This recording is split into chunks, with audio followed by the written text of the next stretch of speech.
Cuentan los asistentes... ¿Se escuchan? Sí. Cuentan los asistentes a la presentación del lienzo Sergio Pitol, Las máscaras del viajero, que lo primero que hizo Alejandro Hermosilla, la tarde del 25 de noviembre del año 2012, fue agradecer a sus compañeros de mesa y al público asistente su presencia en aquella sala. Según confesó, 5 años atrás, él había acudido allí mismo a la presentación de la traducción realizada por Sergio Pitol del libro El buen soldado, del escritor inglés Formados For, que la editorial de la Universidad Veracruzana acababa de publicar. Por aquel entonces no se imaginaba que sería posible volver 5 años después a esa ciudad a presentar su creación. De hecho, el cuadro Las máscaras del viajero apenas era un esbozo en la mente del joven aprendiz de pintor, que visitaba por primera vez la ciudad de Guadalajara y todavía no sabía con claridad la forma en que plasmaría el opaco, pero a la vez caleidoscópico mundo reflejado por el escritor veracruzano en sus libros. Pensaba también que una vez hubiera concluido su trabajo, muy probablemente nadie estaría interesado en publicarlo, y que de hacerlo sería una editorial muy minoritaria, a la que pocas personas tuvieran acceso, como había sucedido con sus 2 ensayos anteriores, Daimon, Una odisea al revés, y Los hijos sin nombre, El silencio del olvido. Por lo que el hecho de publicar su obra en una editorial de tanto prestigio como la de la Universidad Veracruzana, en la que hubieran publicado varios de sus libros, entre otros Sergio Galindo o el gran Juan Vicente Melo, ya era una especie de regalo para él. Pero además, que esta presentación se realizara durante el transcurso de la Feria de Guadalajara, en un espacio en el que se apiñaban festivamente en innumerables anaqueles libros de Héctor Murena, Herman Melville, Juan Carlos Onetti o Mario Lebrero, entre otros, y por el que se deslizaban las almas todavía vivas de muchos de los escritores que admiraba y respetaba, le parecía tan hermoso que como señal de respeto... A ver si puedo sacar... Sí. Que como señal de respeto y admiración... A ver, así bien.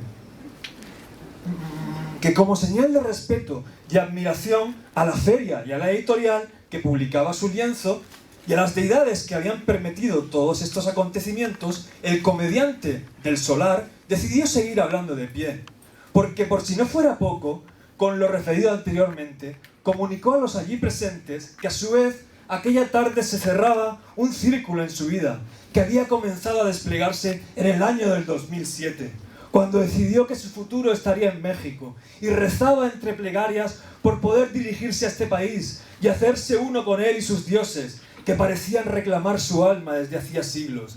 Divinidades que no dudaban en comunicarse con él por medio de sueños e imágenes en los que el joven aprendiz de brujo, Victorio Ferri, se veía a sí mismo desembarcando cerca del puerto de Veracruz, en compañía de conquistadores a los que despreciaba por su incapacidad de concebir América como un paraíso y a las culturas mesoamericanas como ese mundo plural y cristalino, repleto de tesoros y secretos que tanto lo intrigaban a él.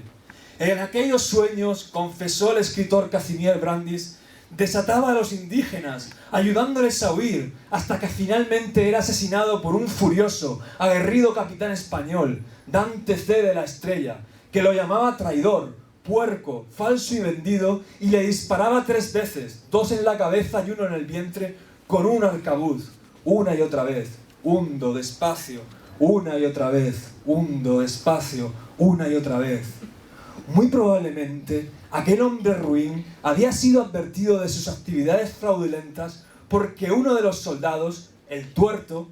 así era el apodo con el que conocían a este oriundo de Cádiz desde que perdiera su ojo izquierdo en una rencilla provocada por deudas de juego, pues bien, el Tuerto, con los que solía, uno de los compañeros, el Tuerto, con los que solía pernoctar a Alejandro, lo había visto dirigirse a una de las celdas en que yacían hacinados los indígenas, portando un ungüento con el que ayudar a aliviar y cicatrizar las heridas en pies y brazos de algunos de ellos. Pero esto es otra historia, dijo el arquitecto Elio Vittorini, cortando de golpe el relato referido a sus vidas pasadas en México, porque lo realmente importante aquel día era la presentación de su disco Sergio Pitol, Las máscaras del viajero, y el de Planeta Pitón. Un lienzo que no sabía cómo describir, ni sobre el que ahora mismo podía decir nada nuevo que no hubiera dejado ya esbozado con su pincel en cada uno de sus pliegues. Tal vez lo mejor, pensó, sería contar cómo se fue forjando, referir a los presentes que encontró el hilo que estructuraría el film una tarde-noche en Tlayacapan. En aquel pueblo perteneciente a la religión de Morelos, solía tomar temazcalis habitualmente, y mientras se encontraba en uno de ellos entonando cánticos de júbilo y hosanas a Tezcatlipoca y la Coatlicue, junto a sus compañeros, vio a un minotauro dirigirse hacia él. Suceso que se repitió muchas veces durante las siguientes semanas, en que intentaba encontrar una forma de estructurar de manera adecuada las grafías que compondrían la obra Las máscaras del viajero, con el mismo resultado: la frustración y el miedo, y el terror al contemplar la horrenda cabeza del monstruo mirándole fijamente, tras cerciorarse de que su trabajo no avanzaba como correspondía. Hasta que un día, inesperadamente, la máscara del minotauro comenzó a resquebrajarse lentamente, y de entre las grietas aparecía el rostro de una persona que le era muy conocida: él mismo. El mensaje entonces estaba claro. Aquel minotauro no era sino un reflejo de los miedos que el pirata de origen húngaro Feri debía quebrar y romper, mutar y transformar para conseguir bailar en torno al fuego, como hicieron nuestros antepasados hace milenios, siglos, y todo libro auténtico, verdadero, intenta de una y otra forma. Razón por la que a partir de aquel entonces, Henry James se aventuró a realizar todo tipo de hipótesis sobre el brebaje alquímico que componía la escritura de Pitol y a llevarlas hasta el extremo, sin importarle tomar riesgos ni equivocarse, aunque fracasara o se perdiera por un lindero desconocido, como tantas veces le sucediera al soldado Dino Buzzati cuando leía en la fortaleza que debía defender de las tropas tártaras obras del calibre de Nocturno de Bujara, el relato veneciano de Billy Edward o El arte de la fuga. Libros que le hicieron comprender que para analizar la obra de Pitol no solo debía vencer sus miedos, sino disfrazarse y enmascararse, vestirse de estudiante tímido, crítico literario serio, artista osado, pintor, arquitecto, vendedor de crespelo o payaso, y ser indistintamente Billy Edward, Víctor Gombrowicz, Catalina Urganza o Boris Pilniak, si quería terminar de comprender los últimos estertores de una literatura por momentos magistral, de una precisión casi monstruosa, que se hacía más difícil de atrapar conforme más cerca nos encontrábamos de su centro. Tal vez porque el escritor mexicano no era solo el arquitecto de su propio laberinto literario, sino a su vez el monstruo, el héroe y la batalla que establecían entre ambos, que se reflejaba en la amplia galería de cristales de un palacio en la que aquel joven zapatero llamado Carlos Ibarra apenas encontraba más hilo para orientarse que unas palabras sueltas, recogidas de aquí y de allá, con las que no sabía si podría tan siquiera retratar la silueta de uno solo de los objetos que se encontraban en los aposentos de la suntuosa estancia literaria construida por el escritor mexicano, en la que el carpintero Alejandro Hermosilla dijo haber vuelto a sentir que la experiencia literaria como algo sagrado. Es decir, que el carpintero Alejandro Hermosilla, cuando encontró la literatura de Pitol, volvió a sentir que la experiencia literaria era algo sagrado, hasta el punto que desde entonces, cada vez que abría uno de los libros del gran maestro, creía escuchar el mantra: literatura, literatura, literatura, que animó a todos los presentes a pronunciar junto a él: literatura, literatura. En fin, dijo suspirando aquel viejo caballero de la literatura, arrojando su espada al suelo: lo cierto es que todavía no sé cómo salí vivo de aquel combate, cómo conseguí construir un ensayo en que de alguna manera establecí una simbiosis con el objeto estudiado, la literatura de Pitol, y me perdí por caminos más o menos intrincados. ¿Cómo pude atreverme a diagramar la estructura de un laberinto donde aparecían despojos de otros mundos, visiones delirantes del más allá, retratos en blanco y negro de un México perdido, y se nos relataban historias de seres que viajaban a los confines más ignotos de la Tierra sin encontrar certeza alguna?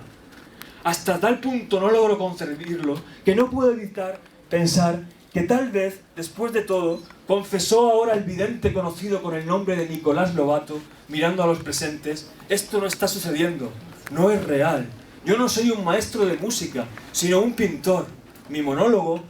es tan solo un delirante sueño que narro para mí, y el libro que he escrito no se encuentra publicado, porque solo aparece en mi imaginación. Sí, todavía hoy no me atrevo a asegurarlo, pero lo cierto es que el tiempo de esta presentación, verdadera o ilusoria, finaliza. Ya ha llegado el momento de cesar de homenajear al famoso relato 32 del libro El Conde Lucanor, en que se cuenta lo que sucedió a un rey con los burladores que hicieron el paño. Y dicho esto, Mikhail Bakhtin quitó la última máscara que había cubierto su rostro y mostró los verdaderos contornos de su faz a los presentes. Su auténtico yo. Es decir, se presentó como el doctor de literatura, en literatura, Alejandro Hermosilla, quien dijo sí,